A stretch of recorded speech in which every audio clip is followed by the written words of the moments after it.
Marves Podcast, arungi lebih dalam.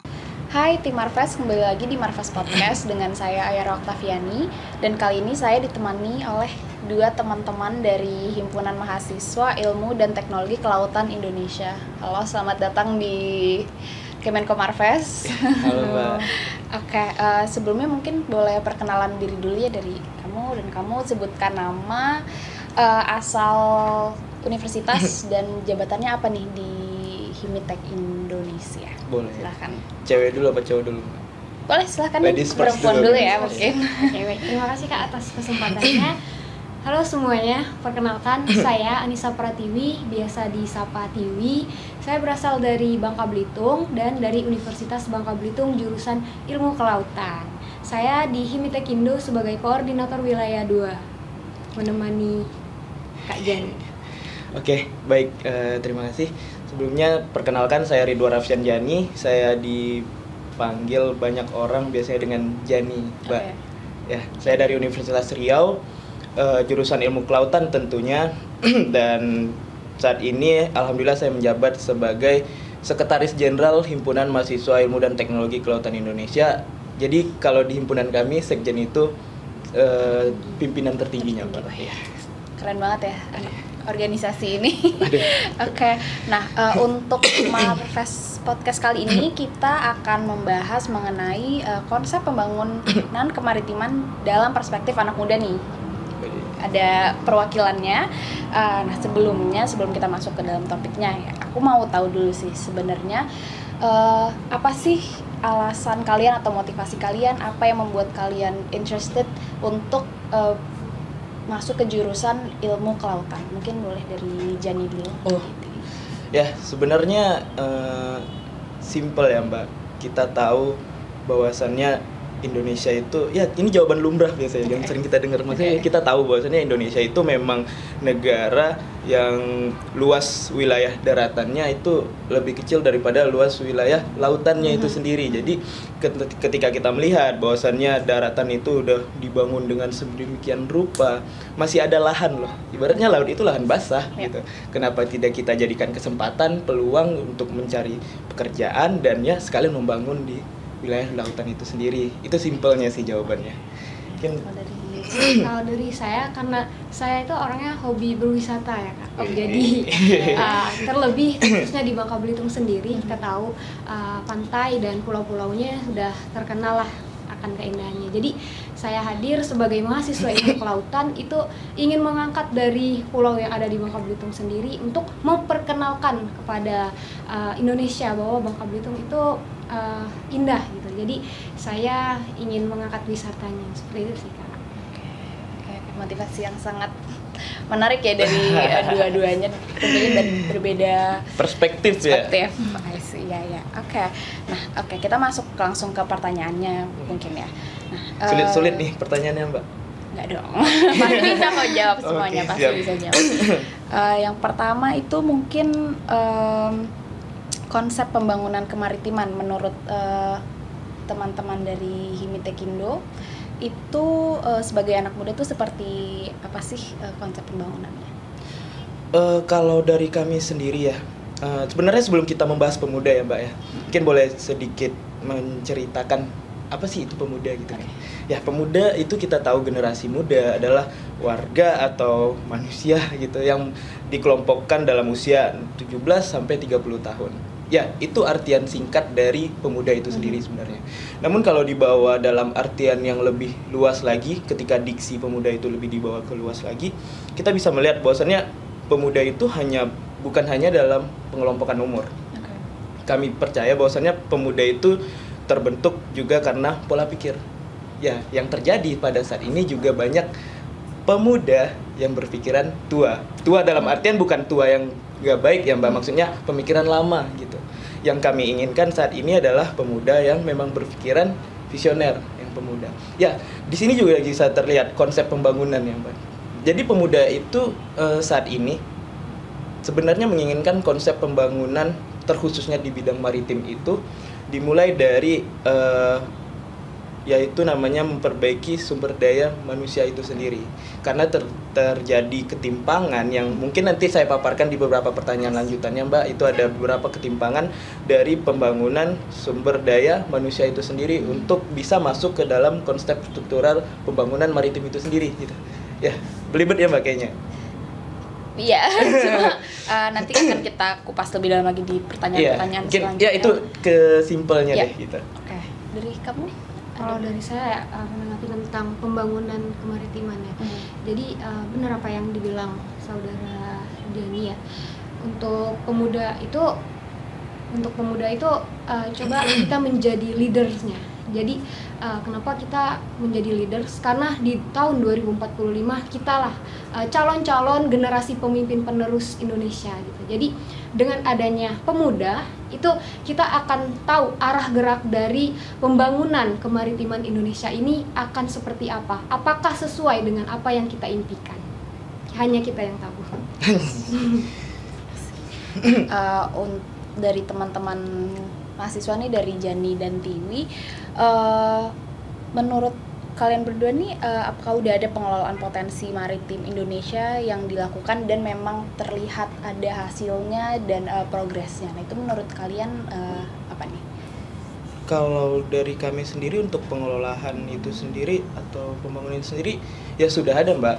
Sudah ya, kita lihat pada saat ini ya, konsep dari pembangunan kemaritiman itu sebenarnya kan dimulai dari zamannya era Bung Karno ya. Itu sudah ada, namun sempat cukup hilang lagi, dan alhamdulillahnya di 2014 ada kembali, itu dibawa oleh kepemimpinannya Pak Joko Widodo gitu. Ada namanya isu pembangunan poros Indonesia sebagai poros maritim dunia. Jadi untuk melihat progres atau keseriusan untuk mengembalikan jati diri Indonesia kembali menjadi negara atau wilayah maritim, itu merupakan progres yang cukup besar menurut kami, karena terlihat keseriusannya dimulai dari adanya lagi ini Kementerian Kemenkomarves juga adanya di 2014 ya Mbak ya gitu, dihidupkan kembali lah ibaratnya sebelumnya gitu. Jadi menurut kami itu salah satu progres sih, salah satu progres yang memang terlihat wujudnya seperti apa dan ada hasilnya gitu ya. Iya. Oke, nah berarti sebenarnya udah menjawab pertanyaan aku yang selanjutnya sih. Waduh. Jadi pertanyaan selanjutnya itu, apakah pengelolaan ini udah baik? Tapi dengan udah jawaban yang tadi kan clearly harusnya itu sudah cukup baik. Cuma kira-kira gimana sih cara memaksimalkan pengelolaan potensi maritim di Indonesia? Ya, sebenarnya saya juga belum bilang itu baik ya Mbak ya. Maksudnya saya kan baru menjelaskan bahwasannya kalau untuk terlihat sebuah progres dan keseriusan itu memang ada gitu. Tapi kalau untuk dibilang baik dari kefokusan pembangunan kemaritiman sendiri, ya cukup baik, benar. Masih bisa dinilai dengan cukup baik. Mengapa? Karena pertama juga sudah menghasilkan sesuatu, bahwasannya terakhir juga ada KTT AIS yang menunjukkan bahwasannya Indonesia memang negara maritim dan siap untuk menjadi poros maritim atau peradaban maritim dunia gitu. Tentunya. Ya, bagaimana memaksimalkan? Kalau dari kami sendiri, ya dari Himitekindo kami selalu mengkaji beberapa kajian terhadap fokus pembangunan kemaritiman. Kami tetap berfokus dengan pemaksimalan sumber daya manusia yang ada. Walaupun kita percaya sumber daya alam Indonesia bagian kelautan itu memang benar-benar melimpah, namun jika tidak bisa diimbangi dengan sumber daya manusia yang mumpuni, ya itu tidak akan bisa menjadi pembangunan yang baik tentunya. Kami percaya itu. Mungkin Tiwi? Iya. Mungkin simpelnya memang dari segi SDM ya Kak. Jadi kita sebagai mahasiswa kelautan itu harus sesuai dengan passion kita. Jadi ketika kita sudah sesuai dengan passion kita, ya kita jurusan ilmu kelautan atau perikanan, ya kita harus pada bidang kita. Jadi agar sesuai dengan pembangunan yang berkelanjutan untuk dari sektor kemaritimannya. Berarti SDM-nya yang perlu ditingkatkan, dimaksimalkan. Dimaksimalkan. Nah, kalau untuk SDM Dari Himitek Indo sendiri itu adakah program yang kalian rutin untuk ya dilaksanakan setiap tahun atau setiap bulan ya, pokoknya sesuatu yang rutin dilakukan untuk membantu meningkatkan kualitas dari para calon-calon SDM yang akan mengelola kemajuan di Indonesia? Ya, tentunya untuk berbicara soal SDM kami juga nggak semena-mena harus tingkatkan SDM ini itu, kami juga ada pergerakan dan buktinya ya. Dari kami sendiri di Himitek Indo, alhamdulillah mulai dari kepengurusan saya saja mungkin ya Mbak ya, dari kepengurusan saya saja memang fokus utama saya saat itu adalah untuk meningkatkan sumber daya kami sendiri, mahasiswa sendiri dulu. Ya, itulah gunanya organisasi ya Mbak ya, memperbaiki diri sendiri terlebih dahulu ya baru kita bawa keluar. Kalau kita sudah rusak di dalam, untuk apa dibawa keluar gitu kan Mbak. Jadi salah satunya itu ada beberapa program, contohnya kami juga rutin membuat workshop atau seminar yang mengenai apa sih kebutuhan dunia maritim saat ini. Dan itu yang tertinggal pada kurikulum kita pada saat ini Mbak. Kurikulum kita hanya membahas ilmu-ilmu yang memang ada dari dulu. Sedangkan tidak membahas apa sih yang dibutuhkan maritim pada saat ini gitu. Padahal yang dibutuhkan maritim saat ini ada banyak, digitalisasi, bahkan kesenian, hukum negara juga masuk dalam itu semua. Jadi kami juga membuat workshop yang berkaitan terhadap hal itu. Contoh yang terbaru kami membuat workshop pemetaan menggunakan drone, pemetaan citra untuk posisir ya waktu itu menggunakan drone dan ya banyak hal. Dan terakhir juga kami baru-baru ini juga sudah berhasil, walaupun masih sedikit ya Mbak, memberikan grant gitu, riset grant. Jadi untuk mahasiswa kami mengajukan proposal penelitiannya yang terfokus terhadap blue economic. Jadi yang terbaru juga Mbak, gitu, terfokus terhadap blue economic akan dinilai dan diberikan ya research grant lah. Terakhir itu baru diberikan di Unsrat, mahasiswa Unsrat itu anggota kami juga. Keren ya, berarti emang ada pergerakan dan progres dan semoga di kedepannya akan terus berjalan ya sampai ada hasil yang konkretnya gitu ya. Oke, nah pertanyaan selanjutnya itu mengenai masalah yang ada di Indonesia itu dalam menghadapi pengelolaan potensi maritim saat itu, apa aja sih masalah yang dihadapinya? Cukup banyak Mbak, kalau yang sudah kami kaji. Kami sudah mengkaji beberapa hal, itu ada cukup banyak. Yang pertama dan paling utama itu terhadap polisinya itu sendiri, kebijakan. Ya, ada beberapa kebijakan yang kami temukan itu tumpang tindih itu deh bahasanya. Jadi ada beberapa kebijakan yang memang timpang tindih dan belum disesuaikan dengan regulasi yang sekarang, yaitu sustainable. Kita harus berubah menjadi membuat kebijakan itu yang memang berdedikasi akan ke-sustainable-an itu, berkelanjutan. Namun itu belum semuanya, masih banyak yang tidak mengacu terhadap hal itu. Itu salah satunya. Dimulai dari policy yang memang masih timpang tindih yang kami temukan, jalur koordinasi antar kementerian yang masih cukup panjang menurut kami ya Mbak. Maksudnya contoh ada beberapa hal kami pernah membahas juga itu terkait BBM nelayan dan yang lain-lain. Bahkan itu jalur koordinasinya itu ada pada 3 kementerian Mbak, Kemenq, BUMN, dan SDM. Maksudnya kenapa ini tidak bisa diefisiensikan untuk mempermudah kebijakan-kebijakan yang ada? Itu salah satunya Mbak. Itu dimulai dari mungkin sedikit masukan terhadap pemerintah. Yang kedua tadi kami juga terfokus memang dengan sumber daya lah ya. Sumber daya manusianya memang bagaimanapun itu kami juga sudah melakukan riset. Memang yang melihat hal-hal ini berkata bahwasannya sumber daya manusianya Indonesia itu terhadap di bidang kemaritiman itu harus ditingkatkan. Harus ditingkatkan, dengan kata lain bahwasannya masih banyak dari kami sendiri pemuda itu yang masih memiliki mindset kontinental. Mindset akan daratan. terlalu lama memunggui samudra, terlalu lama memunggui teluk, laut dan lain-lain. Maksudnya kita sepemahaman lah. Kita setuju dengan kata-kata Pak Jokowi juga di KTTI, berkata beliau mengatakan jangan jadikan laut sebagai pembatas, tapi kan jadikan laut itu adalah sebagai penghubung. Ya, itu salah satunya dan banyak lagi sih Mbak sebenarnya. Ada yang masih mau dijelasin? Mungkin silahkan. bisa dijelasin sama Tiwi juga. Saya menambahkan. Berarti dari segi birokrasi dari kepemerintahan itu sendiri ya. Contohnya, kenapa pemerintah itu membuat suatu kebijakan peraturan itu tidak pernah, bahkan tidak ada gitu ya, ingin mengajak dari entah itu dari stakeholder masyarakat untuk diajak diskusi mengenai peraturan.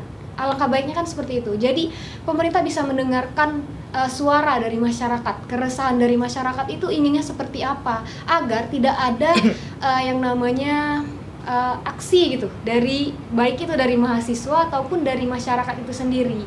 Jadi bisa konkret gitu antara pemerintah, masyarakat, stakeholder. Itu yang pertama. Mungkin yang kedua dari SDM. Iya, kita tahu dari BPS itu menyatakan bahwa pendidikan di Indonesia itu 50%-nya tamatan 36%. 36%-nya tamatan sekolah dasar. Ke bawah itu yang bekerja. Iya. Jadi memang perlu kita tingkatkan bersama-sama dan itu memang harus gerakan dari pemerintahnya. Karena pemerintah itu memfasilitasi agar SDM-nya bisa ditingkatkan gitu. Mungkin sedikit menambahkan ya Mbak ya. Kami di sini melihat bahwasannya wilayah maritim, wilayah pesisir kelautan bahari itu sebagai, kalau di penyakit ada namanya katastropik, kami bisa membuat yang namanya wilayah-wilayah ini wilayah katastropik, yang mana butuh penanganan khusus dan yang memang memiliki biaya yang lebih untuk bisa menyembuhkan ini gitu. Kami memandangnya seperti itu. Jadi memang harus ada keseriusan, harus ada ya dimulai dari tadi, maksudnya kita kembali menyerubah dulu pola pikir kita. Untuk bahwasannya maritim ini penting. Kita itu emang sebenarnya negara maritim gitu. Mau gimana pun, mau dirubah pun kita kesatuan loh, tanah air, bukan dipisah ya Mbak. Itu karena kenapa ada namanya Wawasan Nusantara, Hari Nusantara yang disahkan pada Kepres Presiden Megawati juga di 13 Desember. Bahwasannya tanah dan air adalah kesatuan. Gitu. Bahwa itu adalah Wawasan Nusantara. Kedua, tadi juga seperti yang ini tadi kebijakan. Contoh Mbak, kami sudah menemukan bahwasannya adanya visi Indonesia Emas 2045. Kami juga sudah membahas itu, mengkaji itu. Ada juga poin-poin dari rencana jangka panjang, pembangunan jangka panjang, rencana pembangunan jangka menengah ya Mbak ya. Itu. Di situ kami melihat bahwasannya mereka menyusun rencana jangka panjang. Berarti itu dari saat ini hingga nanti di untuk 2045 nanti. Padahal di sana kita sudah mengetahui Mbak, menggunakan logika saja bahwasannya di 2045 nanti yang memimpin Indonesia ini ya memang pemuda-pemuda yang ada pada saat ini. Lantas mengapa tidak diikut sertakan pemuda-pemuda yang ada pada saat ini untuk menyusun apa sih yang diinginkan mereka untuk membangun Indonesia ini gitu. Di situ poinnya Mbak, mungkin yang bisa kami sampaikan. Itu salah satunya. Mungkin itu saja Mbak. Cukup. Oke, nah kan banyak ya berarti maksudnya permasalahan ada lagi ya. Iya, masih ada lagi tapi mungkin cukup Mbak. Oke, itu sudah cukup banyak juga ya tadi. Nah, kalau menurut teman-teman ini dari masalah-masalah tadi, bagaimana sih cara penyelesaiannya? Mungkin dari, kan tadi ada beberapa, coba mungkin bisa dipilih, let's say 3 top 3 yang harus dibenahi dari awal dulu. Itu yang harus dibenahi awalnya, itu kira-kira penyelesaiannya seperti apa? Benar. Mungkin dari mana dulu? Dari saya dulu ya Mbak. Silakan. Pertama, benang merah itu semua. Kami balik lagi Mbak, mungkin Mbak juga udah bosan mendengarnya. Kami juga menyuarakan bahwasannya pembangunan SDM yang memang berbasis kemaritiman Mbak. Itu dulu, maksudnya pembangunan SDM ya benar, tapi yang berbasis kemaritiman. Karena tadi balik lagi, sudah banyak pemuda atau masyarakat atau warga itu yang memang sudah lupa akan jati dirinya sendiri sebagai penduduk negara kemaritiman gitu. Jadi itu tadi salah satunya dengan mungkin membuat kurikulum yang memang benar-benar ada membahas tentang kemaritiman, mengingatkan kembali akan kejayaan kemaritiman dan yang dimulai dari hal yang kecil itu dulu Mbak menurut kami. Ketika mereka sudah mencintai kembali bahwasannya wah iya ya, laut kita ini emang harus dijaga, harus dimanfaatkan dengan baik. Baru di sana kita masukin lagi pelatihan-pelatihan, workshop yang ada, latihan-latihan kepemimpinan yang berbasis akan kemaritiman, latihan ya banyak hal Mbak untuk membentuk itu semua ya kan, kelompok-kelompok kecil, kelompok-kelompok belajar dan yang lain-lain. Dan itu kami tegaskan juga Mbak, maksudnya kami juga tidak menitik beratkan semua tugas ini pada pemerintah tentunya, tidak. Kami sendiri, ya inilah gunanya kami sebagai organisasi-organisasi kemahasiswaan yang memang profesional bergerak di bidang kelautan, maritiman, bahari, dan yang lain. Ini tugas kami juga punya tanggung jawab yang besar Mbak menurut kami gitu. Karena jujur ya Mbak, awal kami masuk, waktu itu saya sendiri masuk kelautan, itu bahkan diremehin Mbak, kayak ditanyain emang jadi nelayan? Iya, mau jadi nelayan, mau jadi perenang handal ya, maksudnya berarti kita di situ bisa melihat loh Mbak, maksudnya unik, emang lucu tapi ironi. Di situ kita bisa melihat bahwasannya pandangan masyarakat umum terhadap kelautan itu ya hanya sekedar itu. Lantas bagaimana kita mau membuat konsep pembangunan yang merata akan maritim, konsep pembangunan yang besar, 2045 kita akan gemilang di masa jaya kelautan. Bagaimana ketika pemikiran-pemikiran masyarakat saja itu masih seperti itu gitu. Jadi memang tanggung jawab kita bersama untuk bisa mengembalikan masa kejayaan itu kembali kalau menurut saya Mbak. Kedua, selainnya pembangunan SDM tadi kan, terkhusus mungkin ya Mbak untuk riset. Mahasiswa-mahasiswa kelautan di Indonesia itu memiliki banyak riset sebenarnya. Tapi jujur masih banyak data yang kami peroleh bahwasannya riset itu belum bisa didukung penuh karena peralatan-peralatan, alat lab dan yang lainnya masih kurang Mbak. Bahkan itu ketika kami coba membandingkan deh sebenarnya dengan negara-negara tetangga, contoh itu Malaysia, Filipina, even dan Thailand, itu juga cukup kuat tuh perikanan dan kelautannya bagikan kampusnya itu masih cukup tertinggal Mbak sebenarnya gitu. Even itu udah sekelas misalnya kampus-kampus gede yang memiliki fakultas perikanan dan kelautan itu masih cukup tertinggal Mbak, bisa dibilang tertinggal sebenarnya. Mulai dari untuk peralatan atau alat-alat yang menunjang untuk bisa melakukan riset itu sendiri. Namun kalau untuk pemikiran, bahwasannya kami juga menemukan riset-riset atau disertasi S3 yang dulu itu bahkan sudah menjadi judul umum di S1 yang sekarang Mbak. Maksudnya gini, ternyata korelasinya pemikiran mahasiswa itu berkembang sebenarnya akan riset dan inovasi. Namun ketika itu tidak didukung, itu juga sulit ya Mbak ya tentunya. Itu salah satu, bukan satu mulu ya Mbak ya. Salah banyaknya gitu. Riset yang mungkin tidak kurang terakomodir dengan baik.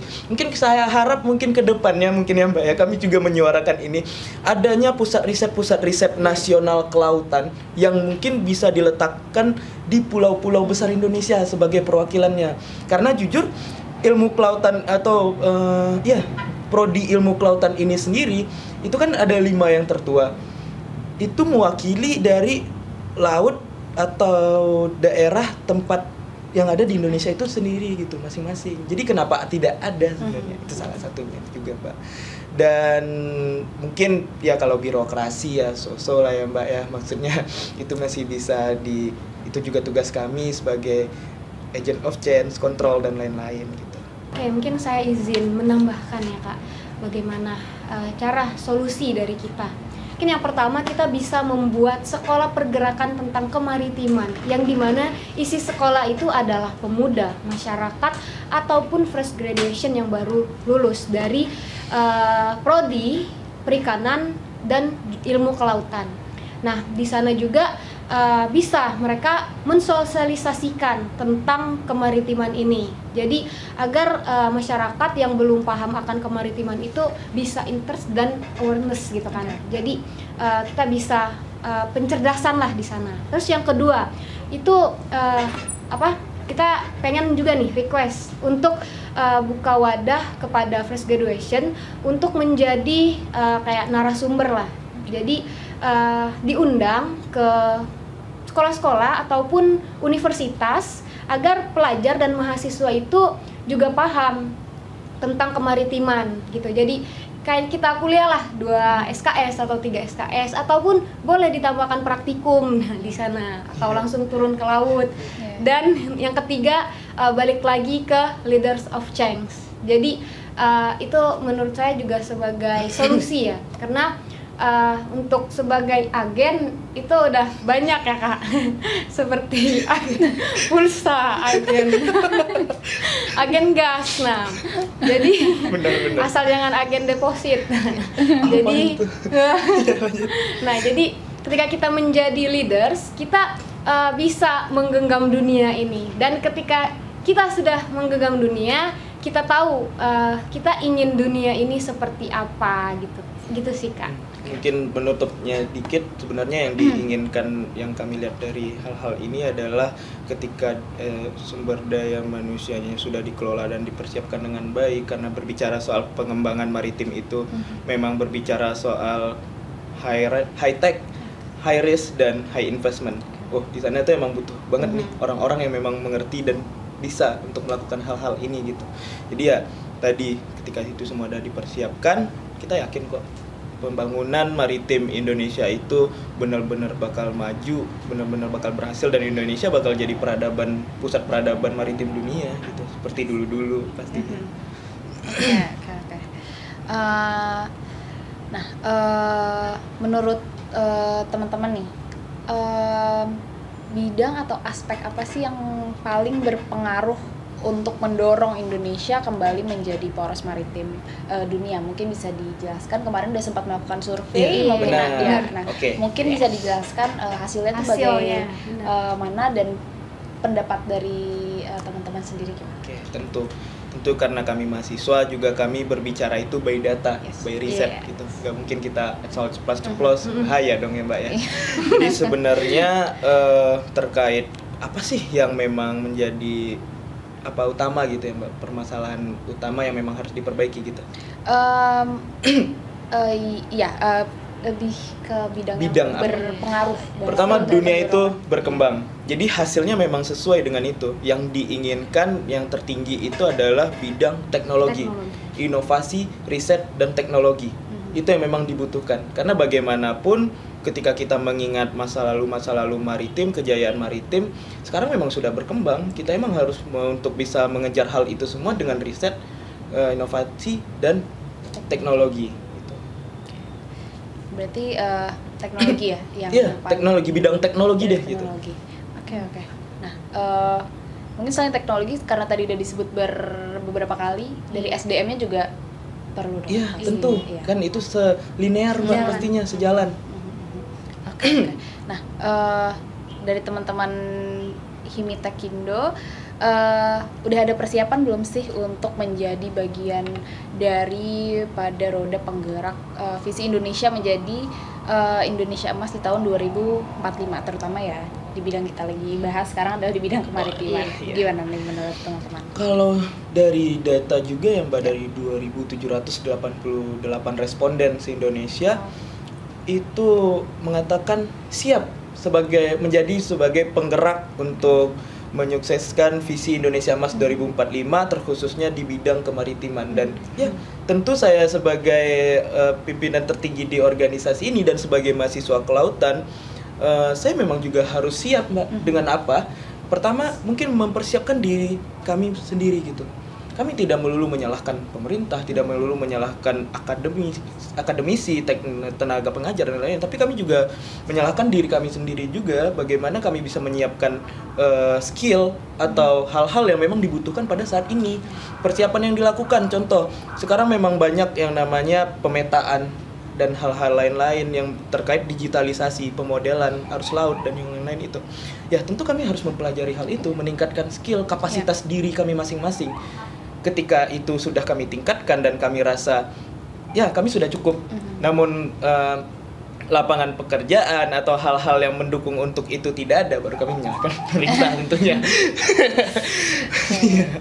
Dari Ti? Mungkin simpelnya ya pasti kami tentunya siap. Kenapa kami bisa hadir di sini? Karena kesiapan itu. Karena kami mewakili suara-suara mungkin dari mahasiswa apa yang menjadi keresahan melalui Google platform yang kami sebarkan untuk mereka isi, dan alhamdulillahnya bisa sampai ke sini, ke Kementerian Maritim dan Inovasi ini, investasi ini. Jadi ini sudah menjadi suatu dobrakan lah dari mahasiswa itu sendiri. Berarti kan mereka juga siap dan seserius itu untuk mencapai visi di 2045 ini, Kak. Nah, selanjutnya apa sih yang kalian mau rekomendasikan atau harapan dari teman-teman untuk Indonesia atau untuk pemerintah, untuk mahasiswa, generasi muda untuk mendorong dan mencapai visi Indonesia emas dalam sektor kemaritiman di tahun 2040? Mungkin dari cewek dulu, Mbak. Oke, silakan. Sekali ladies first. Oke, mungkin saya di sini teman-teman hadir ingin mengajak teman-teman saya dari jurusan Ilmu Kelautan, mari kita sadar akan kemaritiman ini. Mari kita bersama-sama menjadi pelopor kemaritiman ini. Mari kita bersama-sama mensosialisasikan akan pentingnya maritim kita ini untuk kita jaga, kita lestarikan, bahkan kita kembangkan. Seperti yang sudah disampaikan, jadikan laut itu bukan sebagai pembatas, tetapi jadikan laut itu sebagai penghubung, di mana poinnya kita jadikan laut itu sebagai sumber daya yang kita miliki gitu. Tapi tidak menutup kemungkinan harus kita habiskan terus dari sumber dayanya, tapi kita kembangkan gitu. Jadi teman-teman, sekali lagi saya ingin mengajak teman-teman melalui podcast ini, mari kita sama-sama sadar gitu ya. Mungkin dari saya seperti itu. Ya, sama sih, Mbak. Maksudnya ketika kita mau merubah sesuatu, kita harus membuat sesuatu itu mencintai hal yang itu tersebut gitu. Paham maksudnya?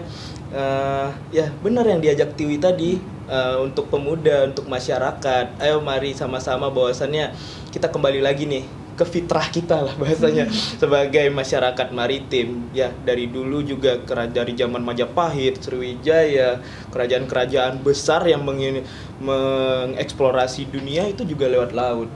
Ada banyak kejayaan-kejayaan kita. Lantas kenapa sekarang kok jadi mandek ya? Kok jadi bener-bener laut itu kayak dianggap nggak ada apa-apanya gitu. Ya, jadi di sini kami juga berharap kepada teman-teman seluruhnya. Di sini kami berbicara sebagai representatif mahasiswa di bidang maritim dan kelautan untuk bisa kita bersama-sama membangun negara ini, mengembalikan negara ini kembali menjadi poros maritim dunia dan menjadi pusat peradaban maritim dunia kembali. Itu aja sih, Mbak, harapannya. Itu tadi udah closing yang oke banget ya sebenarnya, kecuali mau ada yang mau disampaikan lagi sebagai closing statement, mengajak teman-teman di rumah untuk terus meningkatkan skill atau mempelajari lebih tentang kemaritiman di Indonesia. Ya sebenarnya tadi udah bener sih, itu penutup tuh. Tadi ngelihatnya pertanyaannya udah penutup juga ya, Mbak. Tapi mungkin terakhir, kita di sini semuanya sama, tidak ada yang berbeda, tidak ada yang benar-benar menonjol kekurangan, itu semuanya sama kalau menurut kami. Tapi ketika persamaan itu bisa dijadikan kekuatan, itu bisa lebih jauh, lebih hebat lagi. Jadi mari kita bersama kembali, tadi kita ini adalah masyarakat maritim, baik itu memang teman-teman tinggal di pegunungan mungkin, tinggal jauh dari laut, tapi bagaimanapun itu peran penting laut itu tidak bisa dipungkiri ada dalam kehidupan kita masing-masing. Oleh karena itu, ayo, ini ada luas loh lapangan di sini. Ada luas hal yang bisa kita lihat di sini. Darat itu sudah sumpek, udah penuh kayaknya kita untuk mengisi ini semua. Jadi ayo kita pindah ke maritim, kelautan, bahari untuk bisa kita explore bersama dengan dedikasi atas dasar berkelanjutan tentunya, untuk bisa anak-anak cucu kita tetap bisa mengeksplor kelautan ini. Mungkin itu aja Mbak. Mungkin dari Tiwi? Mungkin dari saya ingin menambahkan ya, berarti kita itu harus bineka tunggal ika. Dan saya ingin mengutip dari bukunya Paulo Coelho, dia mengatakan bahwa manusia gagal itu bukan manusia yang kalah. Jadi manusia yang gagal itu manusia yang tidak pernah untuk mencoba bangkit dan bertempur. Kenapa kita sebagai pemuda tidak ingin mencoba gitu? Jadi kita coba aja dulu, untuk hasilnya belakangan. Itu dari saya. Keren. Ya, Oke. itu sih, Mbak. Terima kasih banyak teman-teman udah meluangkan waktunya untuk kesini dan berbagi, memberikan aspirasi, sharing hasil riset yang banyak banget ternyata respondennya ya kemarin itu. Nah, semoga tim Marves bisa mendapatkan sedikit pelajaran dan betapa pentingnya kita sebagai warga Indonesia ini untuk mempelajari dan mendorong pembangunan maritim di Indonesia ya, karena memang itu aset terbesar kita gitu. Benar. Di Indonesia. Benar. Oke, tim Marves, segitu dulu untuk Marves Podcast kali ini. Terima kasih juga untuk teman-teman dari Himitekindo udah menyempatkan waktunya untuk kesini dan sharing banyak banget hal-hal yang semoga tim Marves bisa ambil manfaatnya. Thank you, semoga nggak menyesal ya datang. Enggak, kami juga mengucapkan terima kasih tentunya kepada tim Marves yang udah mengundang kami untuk bisa berbicara sebagai wadah kami menyampaikan aspirasi tentunya. Mungkin terakhir juga yang baik mungkin bisa kita bagikan, tapi mungkin yang buruk mungkin ya kita pendam aja sama-sama ya Mbak ya. Suatu kehormatan juga bagi kami bisa diundang di sini. Ya, pastinya. Terima kasih. Terima kasih juga atas waktunya tim Marves. Sampai bertemu lagi di Marves Podcast selanjutnya. Dah.